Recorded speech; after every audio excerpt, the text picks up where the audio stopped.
bunch of the boys were whooping it up in the Malamute Saloon.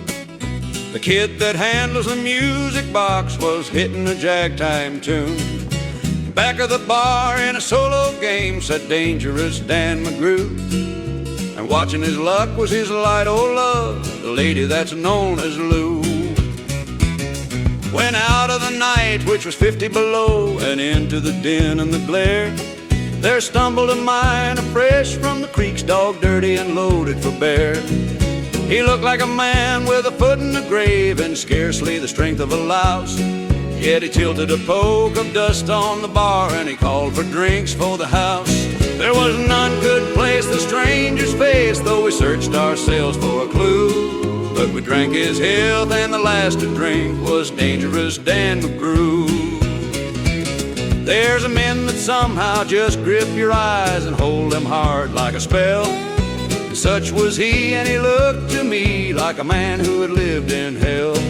With a face most hair and the dreariest stare of a dog whose day is done, as he watered the green stuff in his glass and the drops fell one by one.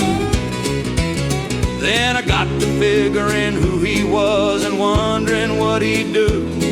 And I turned my head and there watching him was a lady that's known as Lou.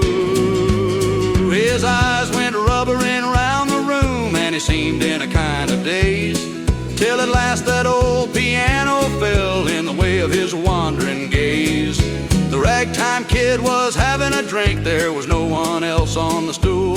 So the stranger stumbles across the room and flops down there like a fool. In a buckskin shirt that was glazed with dirt, he sat and I saw him sway.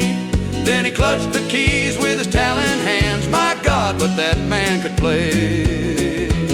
Were you ever out in the great alone when the moon was awful clear, and the icy mountains hemmed you in with a silence you most could hear, with only the howl of a timber wolf and you camped there in the cold, a half-dead thing in a stark dead world, clean mad for the muck called gold? While high overhead, green, yellow, and red, the north light swept in bars. Then you've a hunch what the music man hunger at night, and the stars.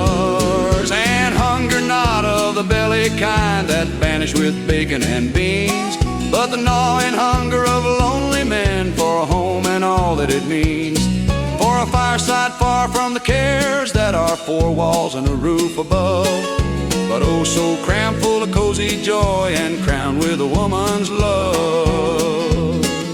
A woman dearer than all the world and true as heaven is true.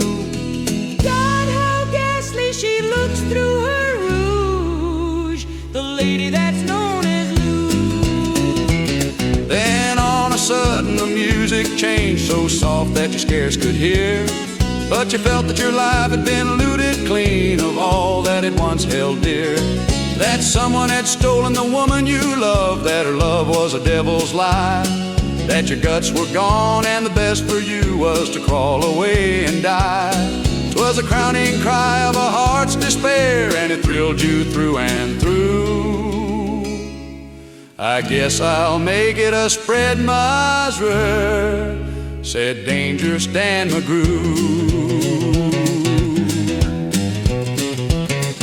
The music almost died away, then it burst like a pent-up flood, and it seemed to say, repay, repay, and my eyes were blind with blood. The thought came back of an ancient wrong, and it stung like a frozen lash, and the lust awoke to kill, then the music stopped with a crash, and the stranger turned and his eyes they burned in a most peculiar way. In a buckskin shirt that was glazed with dirt, he sat and I saw him sway. Then his lips went in a kind of grin, and he spoke and his voice was calm. And boy, says he, you don't know me and none of you care a damn, but I wanna state my words are straight and I'll bet my poke they're true, that one of you is a hound of hell and that one is Dan McGrew. Then I ducked my head and the lights went out and two guns blazed in the dark, and a woman screamed and the lights went up and two men lay stiff and stark, pitched on his head and pumped full of lead was was Dangerous Dan McGrew, while the man from the creeks lay clutched to the breast of the lady that's known as Lou. These are the simple facts of the case, and I guess I ought to know. They say that the stranger was crazed with hooch, and I'm not denying it so. I'm not so wise as the lawyer guys, but strictly between us two. The woman that kissed him and pinched his poke was the lady that known as Lou.